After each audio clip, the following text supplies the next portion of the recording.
pestilences, and earthquakes, and this gospel of the kingdom shall be preached in all the world, and then shall the end come.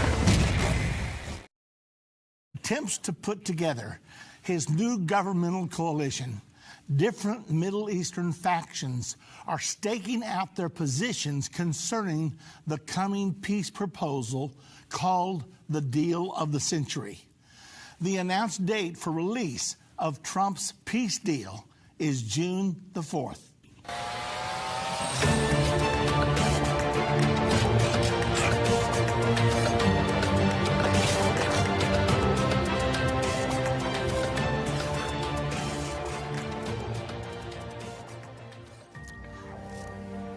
The Jerusalem Post is announcing that Jared Kushner states that the Middle East peace plan will be released on June the 4th.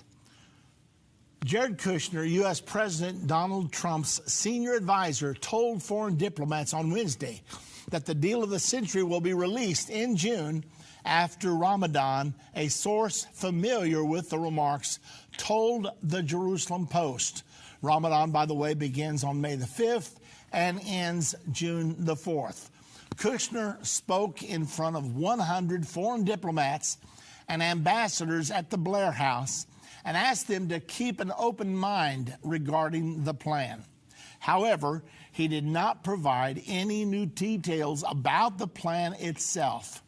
We will all have to look for reasonable compromises that will make peace, Kushner said. Now let's pause there just a moment. What's really at stake here? President Trump, before he was ever elected, said if elected, his number one goal would be a Middle East peace deal. He called it the deal that just can't be done. Now, more recently, he's named it the deal of the century. Well, that all happened way back in 2016, and here we are in 2019. After Trump's inauguration on January the 20th of 2017, immediately Jared Kushner and Jason Greenblatt swung into action to put together a peace deal. They have been working fervently on this deal for quite a long time. Now, they had it ready at the end of 2018. However, when they were just about to reveal it, the Israeli government was plunged into crisis. Netanyahu lost his majority, and he had to call elections. Well, the elections were just held on April the 9th, but now they're trying to put together the new coalition as a result of those elections. And then that's going to be done around the middle or toward the last part of May. But now we're right in the middle of the holiest month of the year for the Muslims, the month of Ramadan. Since the Muslims are involved in the negotiations, it's now been announced, okay, Ramadan ends on June the 4th. We're going to reveal the peace plan immediately after that.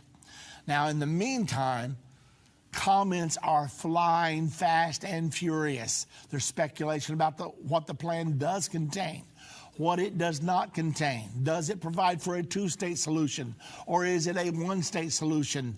Nobody knows for sure, because the Trump administration has kept this one very close to their chest. Okay, so that's what's going on. Now, whether the plan will propose outright the creation of a Palestinian state, which is the Palestinians' core demand, remains unclear. During his remarks, Kushner pushed back on the idea that the Trump peace plan mostly centered around the economic package, saying the political component is very detailed, the source said. Kushner said the plan will require concessions from both sides, but won't jeopardize the security of Israel, a source said. It requires everybody approaching the plan with an open mind. Okay, so there's all kinds of speculation. It comes from the Arab side. It comes from the Israeli side. Everybody's trying to guess what's in this plan. Now, did you notice that there's definitely a large economic portion of this plan? Trump is promising to turn the poverty-stricken Gaza Strip into the Singapore of the Middle East. I mean, there have been things floated like an oil pipeline between Saudi Arabia and Gaza. This would bring oil into Gaza. They would then build 2 big oil refineries there. This would produce high-level, high-paying jobs. They also floated the possibility of an international airport there for the Palestinians, of an international seaport there for the Palestinians, things that they've only been able to dream about in times past. So Trump is putting some big carrots out there in front of the Palestinians. Furthermore, he's promised them at least one desalination plant, and one desalination plant could provide all the water needed for the entire Gaza Strip. So all of these things are on the table. That's what little bit we know. That's where we are right now. But Trump is making the economic portion so tantalizing that apparently many of the Arab countries are saying quietly to Mahmoud Abbas and the head of the Palestinians, hey, don't turn this away. You'll never get a better deal. So Saudi Arabia, Egypt, others, they're pushing Mahmoud Abbas to change his mind and to seriously consider Trump's deal of the century. As soon as you say end time, they say, whoa, the end of the world. When's it going to be? And you can see this mask of fear. I'm not telling you the time is coming. I'm telling you, you live in it right now.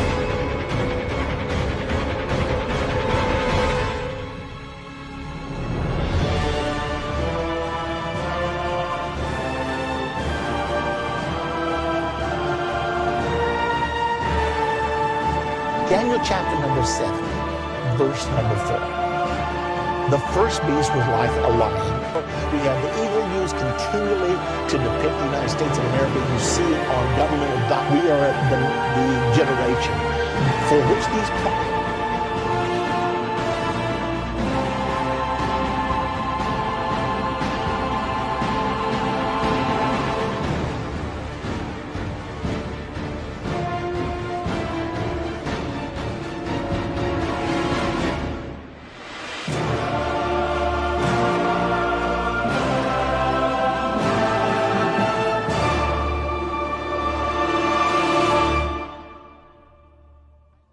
that you will not miss one segment of understanding end time, because I've had many people tell me it's changed their life forever.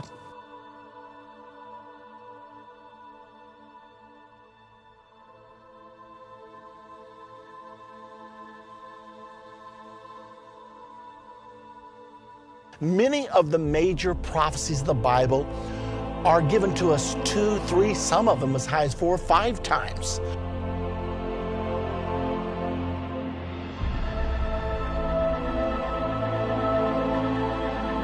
There is not any chance it's not going to happen, because it's in your Bible, it's prophesied, and the prophecies always coming back.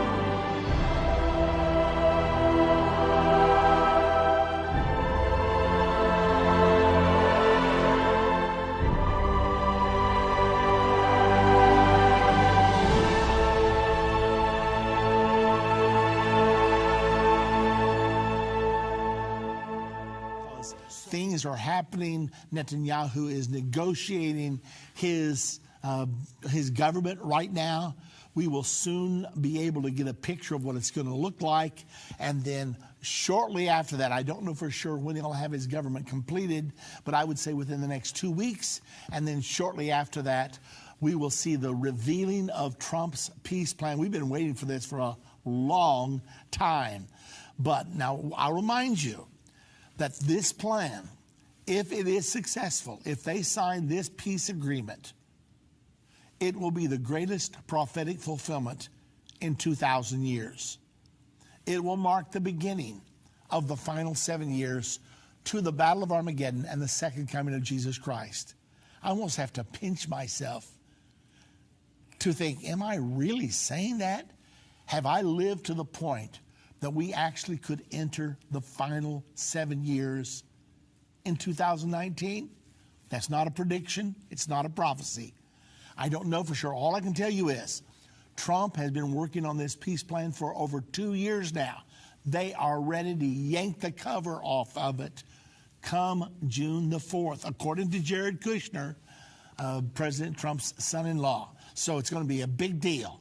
All right, I'm throwing a lot at you right now.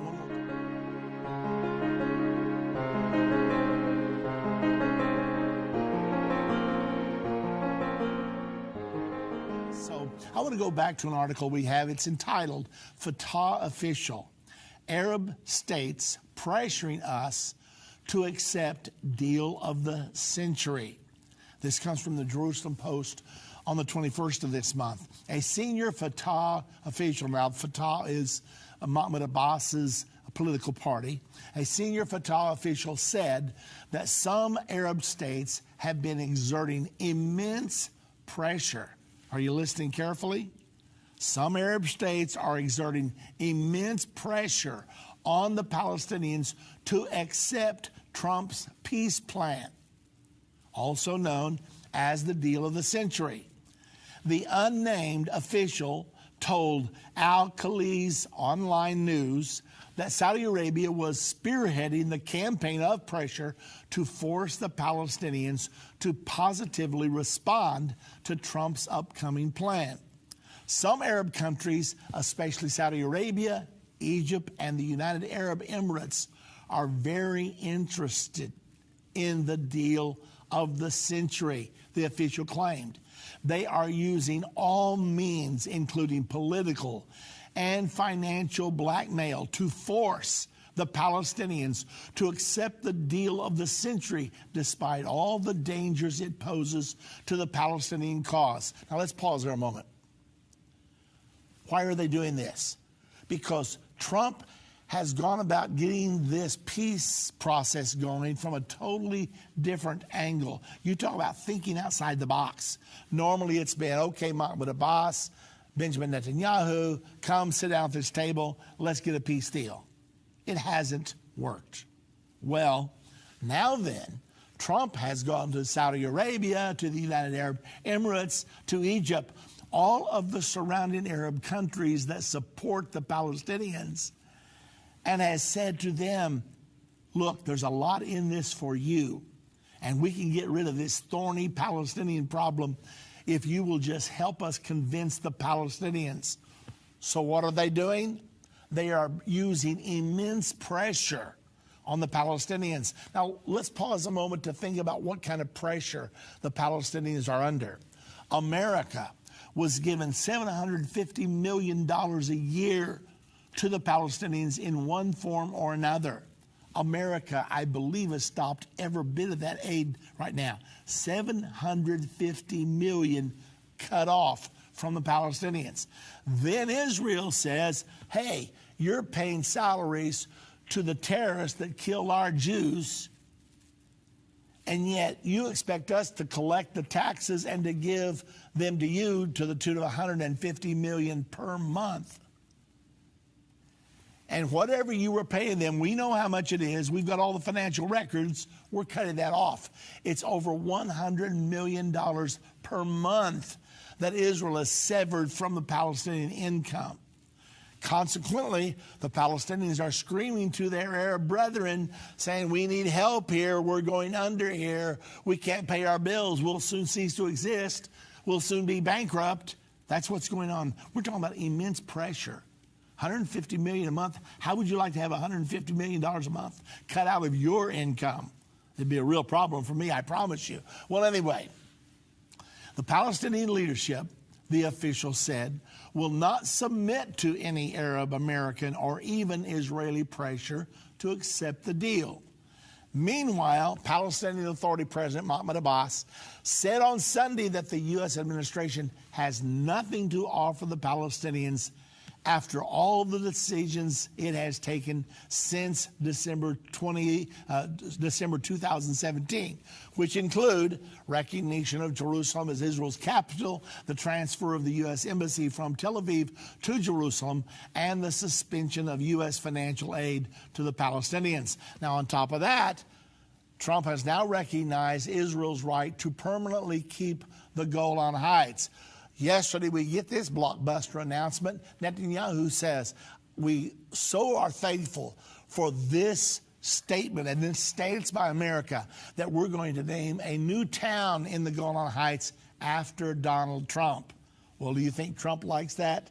You better believe he does. So all of these things are adding up. And Mahmoud Abbas says the U.S. has done nothing to help us. However, the U.S. is making some big promises if the Palestinians are willing to sit down and talk about it. All right. Now, this article is entitled, Settler and Evangelical Leader Warn Trump Against Any Land for Peace Deal. Now, before we actually go into the content of the article, why? Why are these Americans saying to Donald Trump, no land for peace? We've already tried that. We've done that. It's not worked. No land for peace. But beyond that, they know what the scripture says.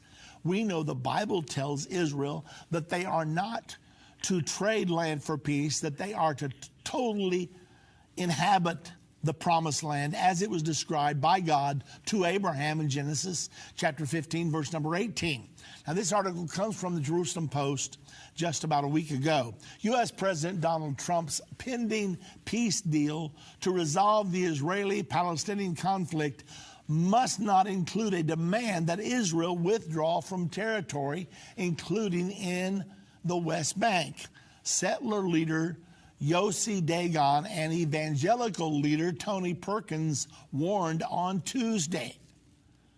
The Trump administration should stay the course, continuing to avoid the land for peace proposals and the policies that have prevented Israelis from building in Judea and Samaria, which have repeatedly failed to work, Dagon said, and Perkins said, in an editorial they jointly published in Tuesday's Washington Times. Dagon was the first of the settler leaders to support Trump, but he is concerned that the president's peace plan could include a demand for territorial withdrawal, something that could cause Trump to lose support among his evangelical base. Oh, by the way, Trump's most solid base is the evangelical base. After all, he's recognized Jerusalem as Israel's capital. He's moved our embassy to Jerusalem now. Now he supports Israel in that Israel should be able to keep the Golan Heights. They've already annexed it many years ago. Now then, America is recognizing that annexation. I'm talking about the most powerful country in the world is recognizing that annexation. So it goes for a lot. Now, all of this is added up because I'm telling you, I had so many articles I couldn't get to them all. But this article states Abbas is between a rock and a hard place. This comes from Israel Hayam, which means Israel Today, about a week ago. The top ranks of the Palestinian Authority are greatly disappointed by the results of Israel's general election. Palestinian Authority President Mahmoud Abbas and the Fatah leadership hope that Prime Minister Benjamin Netanyahu would be defeated by Benny Gantz, leader of the Blue and White Party, was dashed by the election. Senior PLO official Saeb Erekat expressed his view from the final results of the elections were announced by stating, the Israelis have voted no to peace to preserve the current situation. They have said no to peace and yes to the occupation. What they're saying is because Netanyahu was reelected and because his government will be a right-wing government, they're not ready to trade land for peace, and therefore they have voted against peace. Now, that's what he's saying. However, I would remind you, when we talk about Abbas between a rock and a hard place, let me remind you that Abbas doesn't have a lot to negotiate with. The only thing he could possibly do is to bring all the Arab countries into a war, but they're not interested in a war right now. Much of the Arab countries are interested in containing Iran, a Shia Muslim nation. They are Sunni Muslim nations, and they do not want Iran to dominate the Middle East. Therefore, they're much more afraid of Iran than they are concerned with the Palestinian problem. They're saying, look, America and Israel are going to put such a good deal on the table that you should not refuse it. This article is entitled, Senior Fatah Officials Say the PA is Powerless Against Any Intention to Annex the Settlements and Additional Territories in the West Bank, and it doesn't have any diplomatic options to prevent it. So here you see it again. They're almost bankrupt. They don't have an army. They don't have a lot of options. And so they're merely stating the obvious. Palestinians turn to Russia to bypass U.S. peace plan. This is from the Jerusalem Post last week. The Palestinians are urging Russia to play a greater role in the Israeli-Palestinian conflict as they embark on an international campaign to bypass the Trump administration's peace plan, which is scheduled to be released in the coming months, Palestinian officials said on Tuesday. Palestinian Mahmoud Abbas is expected to visit Moscow in the coming months to meet the Russian President Vladimir Putin, who has spoken multiple times of hosting a Middle East peace process that would include direct talks between Prime Minister Benjamin Netanyahu and Mahmoud Abbas. PA Foreign Minister Riyad Malki said on Tuesday that Abbas was prepared to meet with Netanyahu without preconditions if Russia is prepared to host such a summit. What's that all about? Russia host a summit?